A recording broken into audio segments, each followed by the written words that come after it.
Hello, my name's Cameron Zadigan and this is another television review. Today the show is Gotham, episode 2, season 2. Okay, so the show starts out with Theo Galavan. Today, he's of course played by James Frayne. I touched on his character in last week's review. I really like the acting style he's doing here. I'm actually really enjoying the character so far and what he's bringing to it. It starts off and he's torturing the mayor, so it just shows how powerful of a character he is, and I believe that if anyone was to bring this sort of team of crazy people together and be able to get away with it, I'm currently believing that he is someone who could be able to do this. So I'm really enjoying his take at the moment. He looks like he's having a lot of fun with the part, and I'm enjoying seeing him. However, the big standout for me in this episode, as I imagine for most people, will obviously be Cameron Monaghan as Jerome, which he's obviously going to turn into the Joker. He was sensational in this episode. I mean, he really captured the character of the Joker so well. There were several moments through this. Of course, he had when he was playing Russian roulette with one of the other characters from the Maniacs. It just shows how crazy he is. It's something that I honestly could see the Joker doing in the comics and the novels. The bus kidnap. I mean, this is a sort of comedy that you should be having in a show like this. It was funny, but it was dark, it was sinister. I really enjoyed seeing that, but obviously we get to see him even more in the police massacre, which happens later on in the episode.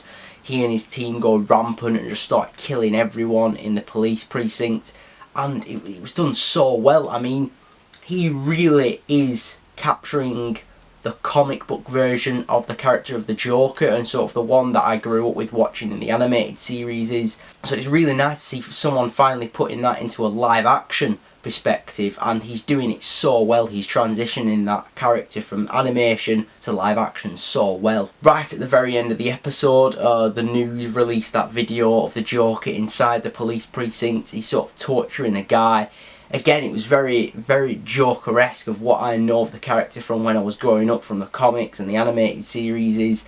Of course, when he was sort of doing that with the police, the dead police officer, I mean, his performance is just screaming Joker at the minute. He has been one of the most impressive things that I've seen about Gotham, and so far he's only been in 3 episodes.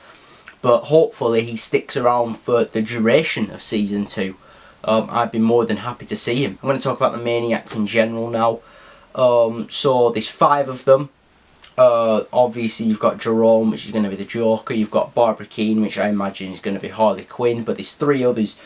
They are Arnold Dobkins. I did a sort of Google on him just before the video, and he's a Gotham original character. Also, Robert Greenwood seems like a Gotham original character as well.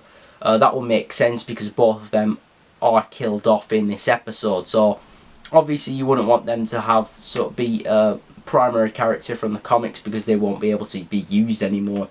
However, Aaron Helsinger is Amygdala. I hope I'm pronouncing that right. I'd never heard of the character before. However, he is that character. So he is what he's playing on the screen. He's just a big sort of dumb, strong guy. That's pretty much what he's meant to be. But yeah, the Maniacs, I'm liking that story arc at the minute. I think it's a culmination of several different teams. I think it's taken a lot of inspiration from the Suicide Squad. But hopefully they stick around, although there just seems to be 3 of them, or 5 of them if you include Theo Galavan and his sister.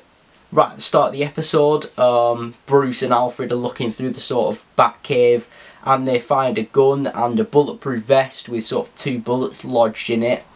That kind of indicates that Thomas Wayne may have actually been acting as some sort of vigilante in Gotham City. Obviously, sort of the early roots for Batman showing through. So I thought that was a nice nod to the fans there. Flashpoint Paradox, if you've not seen that or read that. Thomas Wayne actually becomes Batman in that. So again, it was a nice nod to the comics, just a nice shout for Batman there. Bruce fired Alfred in this episode, but it seemed a bit of a wasted story arc for me. I think they could have done something else differently. I think you could have used the time better to show off the Maniacs. I don't think we needed as much Bruce in this. I realised that by firing Alfred, we got to see that Alfred is now on his side, and also we got the return of Lucius Fox. But I think there was a better way to go about it, which is just going to condense that story down. It took up about 10 minutes of airtime. I think it could have taken up about 5.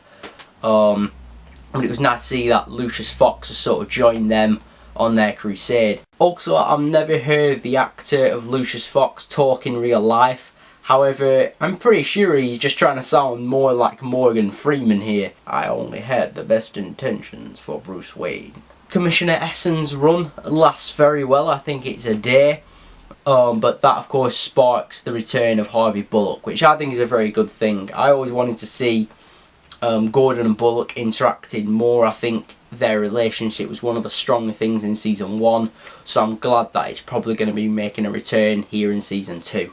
We saw more of the Riddler's sort of split personality in this, and I did enjoy seeing the conflict between the two versions of Edward Nygma.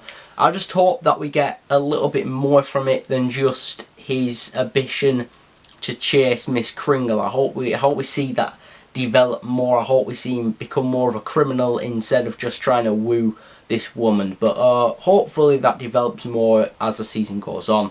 Overall, I thought the episode was actually really good. I was very impressed with it. I enjoyed it a lot. I thought this whole Maniacs arc has been pulled off really well. I think the Joker is just standing out at the minute, as the Joker usually does. I think the show's going down the right path. It's sort of sorting out its tone. I've mentioned tone a lot about this show, but I think it is sort of sorting that out now. It seems like it's got its path and it's just going straight for it. So if the show continues to do what it's doing, I think it has the making to be a really good show, and I hope it does. Anyway, that's been my television review for Gotham Season 2, Episode 2. I hope you've enjoyed it. If you have, feel free to like, comment and subscribe. Also follow me on Twitter at CamsCameraTalk. There's a link in the description below. Thank you for watching, and I will see you later.